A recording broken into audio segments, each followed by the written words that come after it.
Look, we announced today and tomorrow will be in the Chronicle that we weren't going to enforce bid levies all the way to December. We're in line with what the government are saying. They must have seen our press release. We're on the same page with what the bid is and what it's about and how we're going to action these objectors. So we're on the same page about a moratorium on payments. The government has said that any bid levies already paid will be refunded. What's your position on that? Look, we'll need to discuss that with the government. In regulation that they brought into force, we don't have the ability to do refunds. So as per the press release, we'll have to talk to government.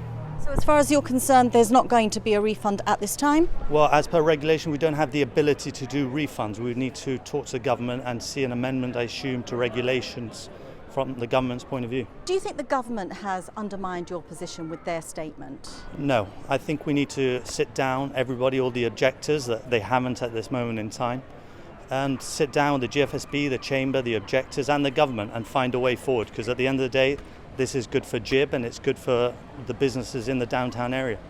Well, the government has said that it wants to meet with the GFSB, the Chamber of Commerce and a representative of the objectors.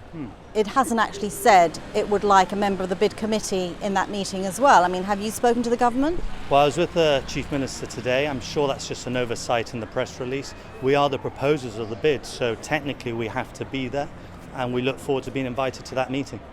Of course, the government could pass emergency legislation to allow for those refunds, but in terms of what that money has already been committed to, can you expand on that? Look, we've got a business plan in place where the monies are being attributed to. We've got staff in place, but we've already got our 5-year plan in action. You know, we're going to be having events during Christmas that we're working on. We're working on many schemes, a corporate gift card, so that we can bring more money to the downtown area. These are very early phase projects, and they're not ready yet. They'll be ready very soon. However, we can't advertise them because they're not ready, but they are in progress and money's being spent on these great projects for the downtown area.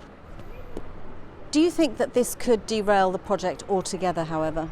No, the objectors have been very loud. They're not substantiating with anything in particular. Yes, we heard things like the transparency. So today in the press release, we've offered the objectors to be on our board to see how transparent we are. We've also heard about the ballot papers going missing. Now, we need the proof or we need to find the people that said they hadn't received the ballot papers to then investigate if we had the right address, if they were in the bid area, and where those ballot papers went that we would need to discuss with the post office as well. Can the bid project be salvaged or perhaps reworked? Will there be any concessions on your part? This is not about concessions. Our door's always been open. This is a business opportunity where it's for businesses. Everything we're doing is for the businesses in the area. From Casemates to Chatham to Engineers Road, side streets, Main Street, this is everything, everybody. I think at the end of the day, we will have an answer before the 1st of December anyway. Look, we're here for the businesses. We're happy to be reasonable. We want to talk to those objectors. And at the end of the day, there's a few people asking those objectors not to come to talk to us. I would ask those objectors to come talk to us and understand what we can do for them and what the bid can do for them. I think it's a great project. There's 3,000 bids worldwide. There's 320 bids in the UK. 94% of those bids get re-voted in after this 5 years. Those numbers speak for themselves. It will be good for GIB. GIB needs it. At the end of the day, people keep on complaining that GIB is not to a high enough standard. The moment that we have an initiative that can bring those standards up and we can compete at a worldwide stage, we're trying to bring it down. So instead of people criticizing the bid at this moment in time, we need those objectors to sit down with us. We're happy for the government to mediate on those talks and understand how we move forward from here.